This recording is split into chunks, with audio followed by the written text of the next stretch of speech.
Olá, vocês são bem-vindos a mais um programa Momento Concurso. Na edição de hoje, vamos conversar com o professor Alessandro Marques sobre mapas mentais e com o professor de Direito Administrativo e Constitucional, Ricardo Blanco, a respeito das provas para escrivão da Polícia Federal. Estamos aqui com o professor Alessandro Marques, que trabalha com mapas mentais e está aplicando mapas mentais à Lei 8.112 agora, não é isso? Exato. Pois é, professor, bem-vindo ao programa. Okay. Obrigado, professor Hernani. Ele está aqui para falar com vocês sobre esse assunto muito interessante que se chama mapas mentais. Professor, o que são mapas mentais? Bem, os mapas mentais, eles são nada mais que uma forma de resumo. Nós somos acostumados, geralmente, a resumir os textos em formatos de tópicos, né? Como uma apresentação de PowerPoint, como a gente costuma fazer. Sim. Só que é muito mais produtivo nós fazermos isso de uma forma que o cérebro processa melhor essas informações. E essa forma, que é a forma que a gente chama de ramificada, que tem nos mapas mentais. Então, ele consegue fazer com que o aluno aprenda, primeiramente, de maneira mais fácil, né? Isso é uma ferramenta para ajudar a estudar, não é? Exatamente. E me parece que isso nasceu na Inglaterra, não foi? Não Foi. É muito isso, é recente. Exato, ele foi desenvolvido por um psicólogo, em inglês o Tony Buzan, que aplicou muito na área primeiramente educacional e também aplicou depois na área empresarial. Hoje ele é amplamente divulgado essa ferramenta, né? Empresas utilizam a ferramenta para fazer treinamentos também. E o senhor transmite a técnica de fazer mapas mentais para os alunos que querem estudar para concurso público, é isso? Exatamente. Como é uma ferramenta de aprendizagem e, consequentemente, memorização, quem está estudando para concurso público é um recurso fantástico. Porque uma grande dificuldade que os alunos têm é muito conteúdo e pouco tempo. Então, o mapa mental, ele trabalha essa questão da gente estar sintetizando as informações para estar depois estudando somente o que é necessário para a hora da prova. Então, na realidade, você vai ensinar o aluno a sintetizar para depois estudar a síntese. Exatamente. E nesse momento de sintetizar, que é uma outra grande vantagem dos mapas mentais, porque ao sintetizar, você não tem como sintetizar, como eu digo, no automático. Não é copiar e colar, transcrever o que está no livro para o papel. Você tem que pensar na hora de organizar as informações. E esse pensar, a gente tem que ficar raciocinando sobre o que, por exemplo, o autor está querendo dizer, o que a lei está querendo dizer, e a gente consegue aprender muito melhor a matéria que a gente está estudando.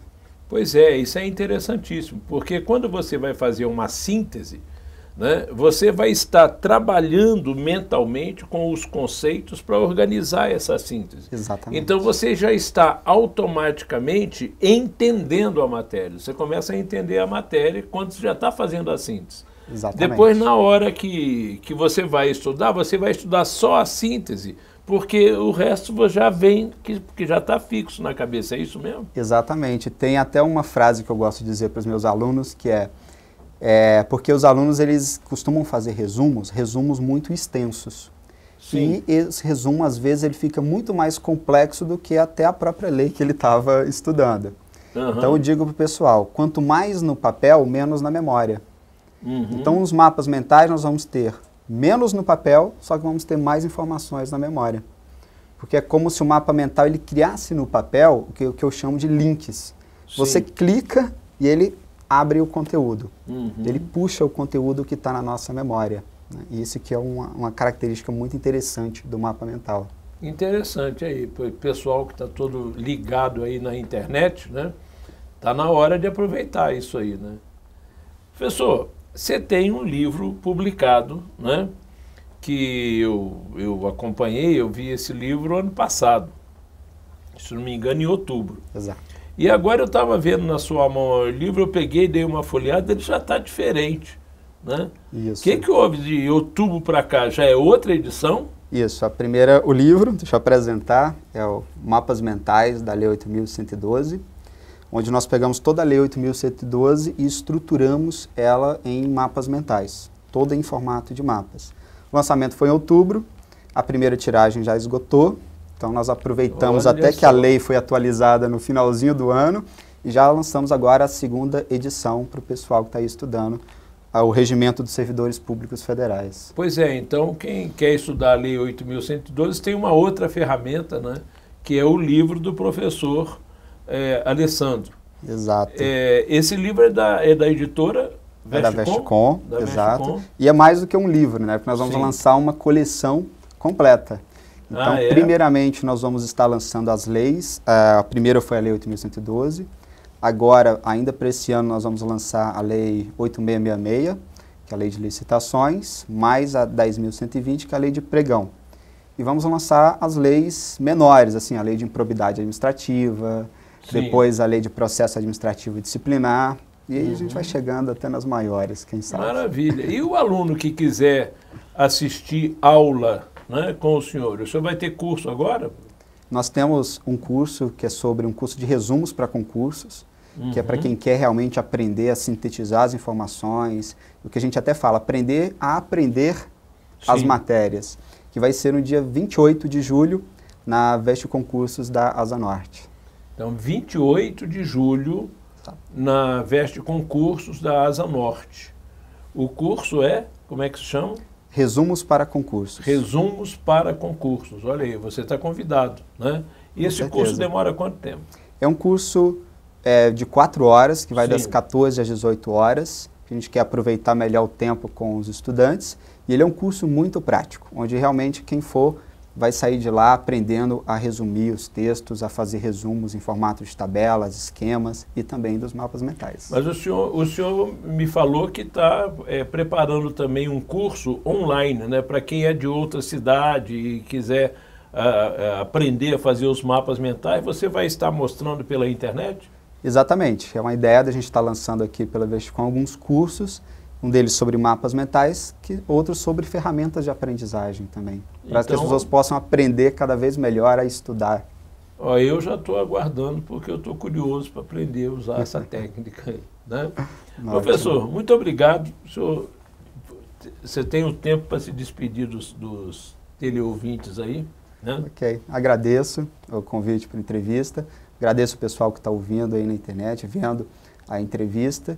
E um recado que eu sempre gosto de deixar para o pessoal, que a gente sempre fala em sala de aula, mas é sempre importante a gente estar reforçando isso, que é focar na qualidade do que você está aprendendo, não em quantidade, né? Então, o mapa mental, assim como outras ferramentas, eles ajudam.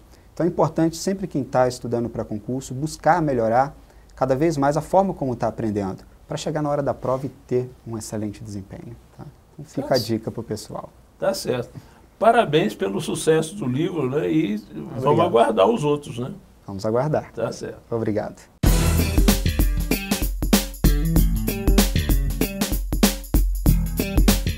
O princípio da intranscendência, por meio dele, a ação penal contra qualquer indivíduo deve ser proposta por um princípio lógico em relação à pessoa ou às pessoas a quem se imputa a prática do ilícito.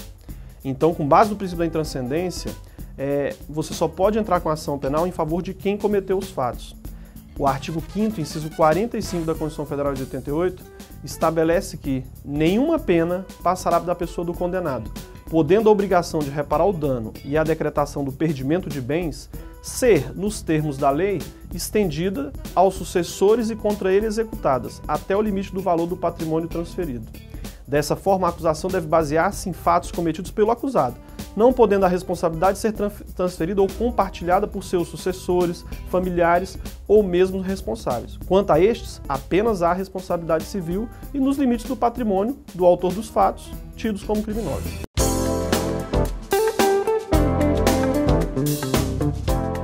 No quadro Direito do Candidato dessa semana, o assunto é erros de gabarito e indeferimento de recursos. Nós temos recebido reclamações de candidatos que discordam do gabarito de uma determinada questão. E eles apresentam recurso mostrando que a resposta deveria ser outra letra, outra alternativa. E o recurso é indeferido, mas o recurso estava com a razão. Por que acontece isso? Porque está havendo um problema nos concursos públicos que a sabedoria popular não deixa acontecer. É comum a gente ouvir da sabedoria popular que ninguém é bom juiz em causa própria. Pois é, a banca que está julgando o recurso foi a mesma banca que fez as questões. Então ela não vai julgar contra ela. Resultado, o que é necessário que aconteça? É necessário que a banca recursal, a banca que vai julgar os recursos, seja diferente da banca que elabora as questões. Só aí a gente vai ter equilíbrio e seriedade. Se você acha que a banca que decide sobre os questionamentos ao gabarito oficial deve ser diferente da banca que elaborou as questões, entre no site www.ampac.org.br, participe do abaixo-assinado Concurso Público Quero Lei e divulgue para todos os seus amigos e amigas.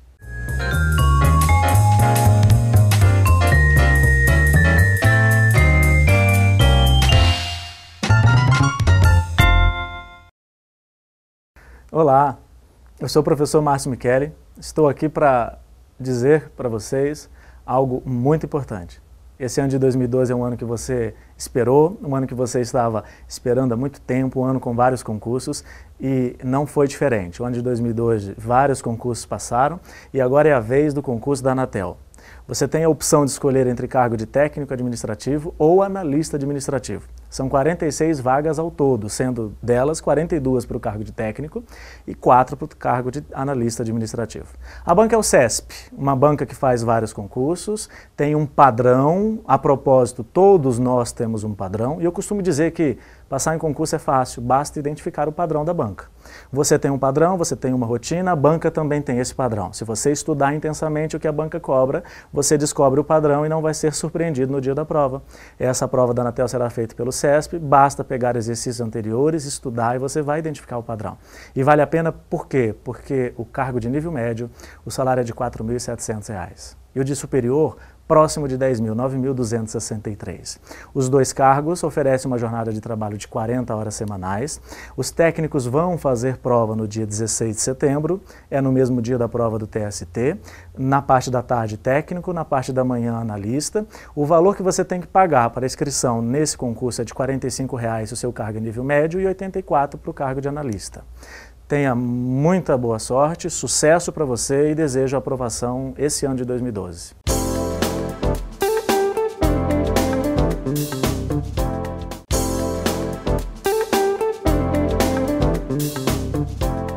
De volta ao programa Momento Concursos.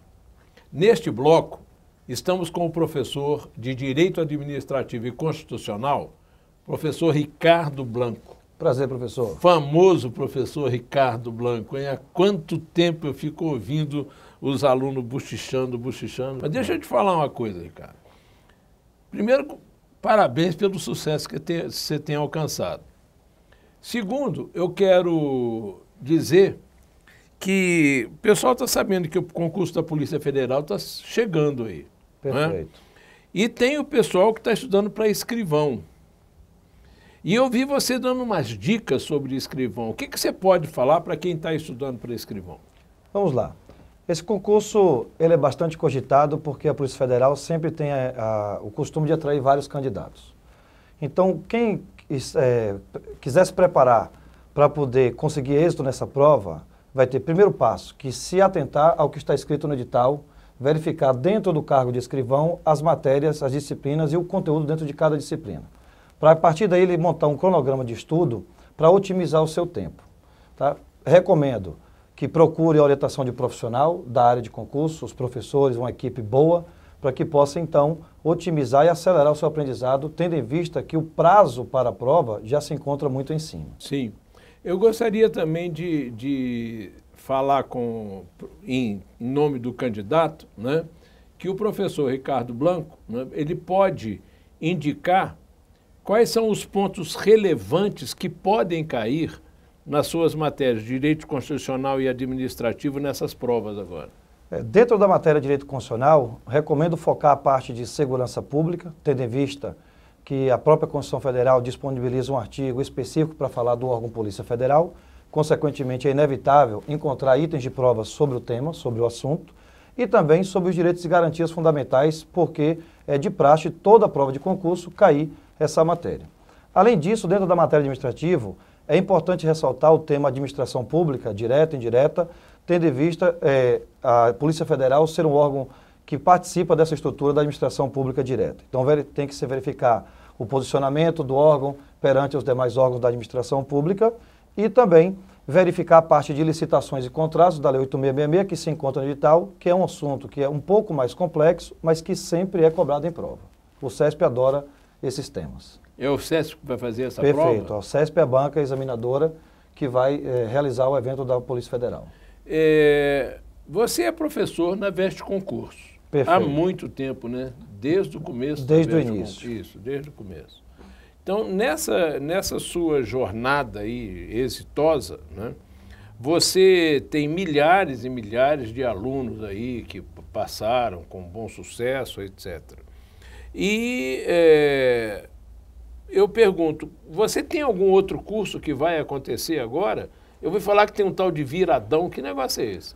Perfeito. Dentro da estrutura da Veste Concurso, nós preparamos então uma parte preparatória específica para os cargos de escrivão da Polícia Federal, além dos demais do edital da própria Polícia, que é o viradão noturno que vai acontecer com resolução de provas, comentário de provas anteriores, e a gente vai pontuar e destacar os principais temas relativos ao concurso público, para que a gente possa então direcionar o candidato a conseguir êxito no dia da realização do concurso. Interessante. E você está com uma coisinha aí na mão, né? Segurando, que eu estou querendo até ver o que é, concurso público de direito administrativo.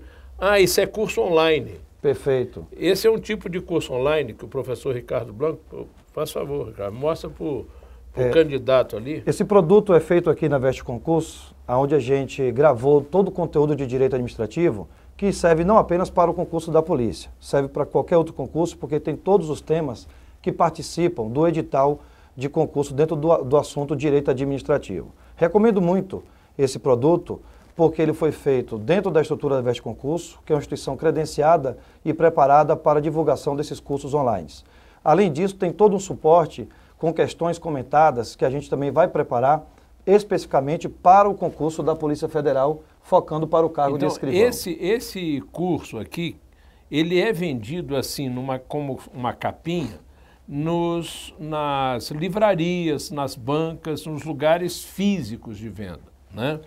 E para quem quer comprar no online, entrando na Vestecom, não é isso? No site da Vestecom, procura lá o nome do professor Ricardo Blanco, vocês vão ver vários cursos sendo oferecidos.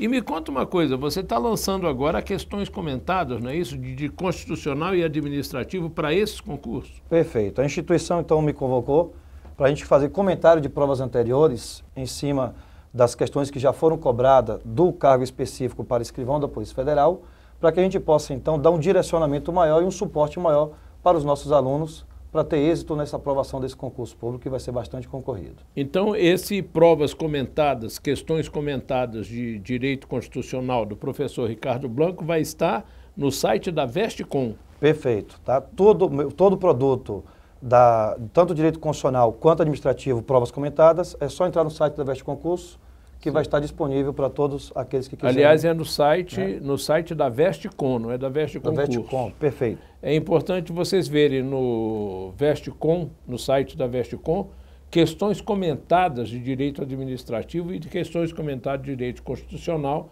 do professor Ricardo Blanco, não é isso? Perfeito. Antes de encerrar, o senhor quer falar mais alguma coisa primeiro para os candidatos? Você quer dar mais alguma orientação para os candidatos? Sim. Primeiro, agradecer a oportunidade de estar aqui, né? Podendo estar expressando algumas dicas importantes que com certeza vai acelerar o aprendizado e também vai acelerar a aprovação no concurso, porque inclusive esta é a filosofia da instituição para a qual eu trabalho, a Veste Concurso, né? Assim, a gente tem o projeto de antecipar, né, o candidato para que ele possa ter a aprovação com mais rapidez no concurso público. A gente sempre fala que quando você começa a estudar para um concurso público, você entra numa fila e tem que aguardar a sua vez. A Veste Concurso tem uma metodologia diferente. Ela faz com que você fure essa fila com toda a estrutura e ferramenta que ela tem disponível para dar o suporte ao aluno. Além de uma excelente equipe de professores em cada uma das matérias disponibilizada, ela tem a figura do gerenciamento de estudo, suporte de coach, suporte de aprendizado acelerado com cursos online das matérias que são gravadas pelos próprios mestres da cadeira. Então, e você sabia que nós já estamos com alunos em 5.100 municípios brasileiros, rapaz? Que bom. Existem 5.100 municípios onde as pessoas estão estudando para concurso ou apoiando o seu estudo nas universidades, né, através da Vestcom, né? E esse trabalho você fez parte dele, né? Você ajudou a construir esse trabalho. Esse projeto ele é muito interessante, né? Foi proposto pela Vestcom Concurso no início como projeto piloto e agora a gente está então tendo a consciência do êxito disso aí, né? O tanto de pessoas que está sendo atingida por esse projeto piloto e que está dando certo e o resultado está aí nas nossas aprovações. Nós estamos aí com certeza sempre liderando aí, né, o ranking de aprovação desses nossos alunos aí. É isso aí. Pois é, nós queremos deixar que o professor Ricardo saiba, né, que quando ele quiser voltar, as portas estão abertas para ele, né? Perfeito, professor. E eu quero agradecer a vocês a atenção e agradecer a você também a possibilidade de ter vindo aqui. Eu é que agradeço. Espero ter mais disponibilidade para que a gente possa então gravar outros programas e estar dando esse suporte aos nossos alunos aí. Muito obrigado. Com certeza, então. Obrigado, então.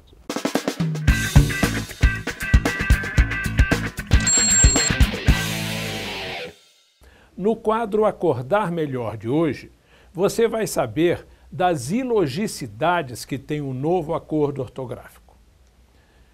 Por exemplo, madre-forma se escreve com hífen.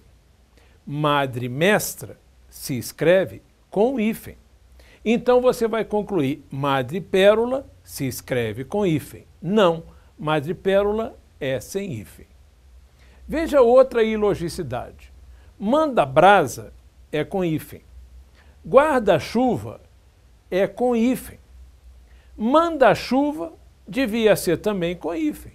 Não, manda-chuva é sem hífen. Que absurdo!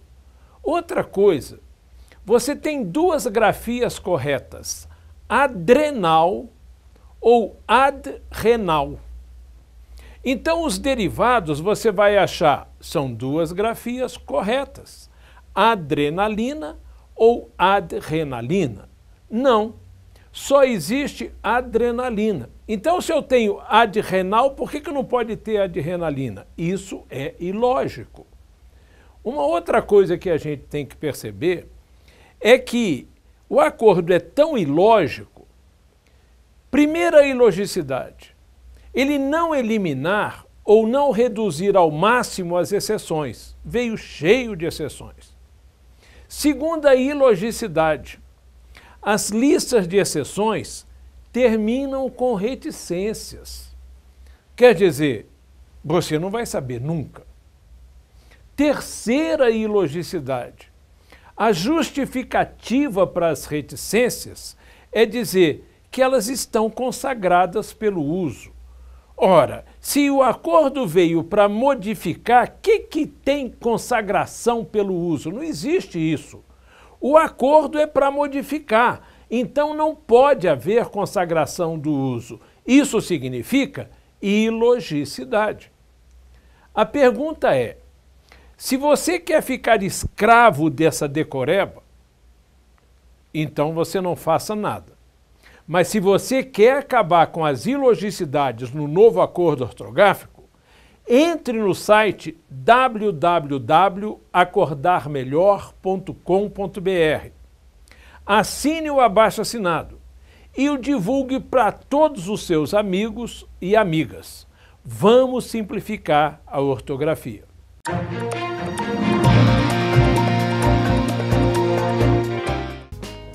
Olá, concursando! Foi publicado o concurso da Receita Federal do Brasil. São 2 editais que somam 950 vagas, sendo 750 para analista e 200 para auditor tributário. Ambos os cargos exigem um nível superior completo em qualquer área de formação. Para auditor, a remuneração inicial é de R$ 13.600. As provas estão marcadas para os dias 15 e 16 de setembro e constarão de 2 etapas, sendo a primeira composta de provas objetivas e discursivas e a segunda de sindicância de vida pregressa. As inscrições para auditor ficam abertas somente entre os dias 16 e 29 de julho pelo site da ESAF. A taxa de participação é de R$ 130. Para analista tributário, a remuneração inicial é de R$ 7.990 e as provas objetivas estão marcadas somente para o dia 16 de setembro. Também haverá avaliação discursiva na primeira etapa e sindicância de vida pregressa na segunda etapa. As inscrições para o cargo de analista ficam abertas entre os dias 16 e 27 de julho. A inscrição custa R$ 100. Para participar das nossas promoções e concorrer a livros, apostilas e cursos, acesse o Twitter e o Facebook do Grupo Vestcom. Em todo concurso, um dos assuntos de língua portuguesa se chama ortografia.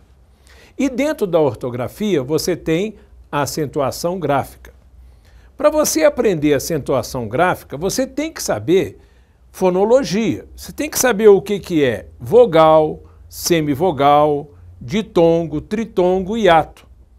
Então, para isso, nós vamos começar com algumas aulinhas. Agora chegou a hora de nós fixarmos os conceitos de ditongo, né? Primeiro nós vamos ver o ditongo crescente, que pode ser oral ou nasal. Série. Série. O que acontece? Essa última sílaba, rie, eu pronuncio assim, rie, rie, onde eu tenho a vogal o E e o I semivogal. O que está acontecendo aqui? Está acontecendo que a semivogal vem antes da vogal. Então você tem uma escadinha que está subindo, por isso se chama crescente. Vai do meio para o inteiro, da semi para a vogal. Então ele está crescendo. I, E, semivogal antes de vogal. Quando, na primeira sílaba eu tenho quan, semivogal antes de vogal, a escadinha está subindo, crescente. Sério, eu tenho aqui riu, semivogal antes de vogal, a escadinha está subindo, ditongo crescente. Se a vogal, então, semivogal mais vogal na mesma sílaba, é o que se chama de ditongo crescente, semivogal mais vogal, a semivogal vem antes, né? O ditongo, se a vogal for oral, o ditongo é chamado oral. Se a vogal for nasal, o ditongo é chamado nasal, porque a vogal é a palavra mais importante da sílaba. Aqui, por exemplo, eu tenho um ditongo o quê? Oral, sério. Né? Se fosse era nasal. Exercício, vamos lá. Distribua nos gráficos os ditongos crescentes. Como é que você fala? Quá, uá. Guan. Qual é o ditongo crescente? Uan. Uó. Não é isso? Ditongos crescentes. Ditongo decrescente, que também vai poder ser oral ou nasal. Mal. Como é que você vê isso? Como é que você pronuncia? Mal. A-U. Au. A vogal veio antes, a semivogal veio depois. A escadinha está descendo, o ditongo é decrescente. Botão. A vogal veio antes, a semivogal vem depois, a escadinha está descendo, ditongo decrescente. Bem, você tem a mesma coisa, ditongo decrescente, né?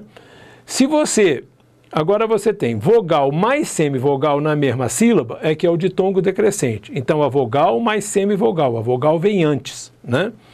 Muito bem. Se a vogal for oral no ditongo, vai ser ditongo oral.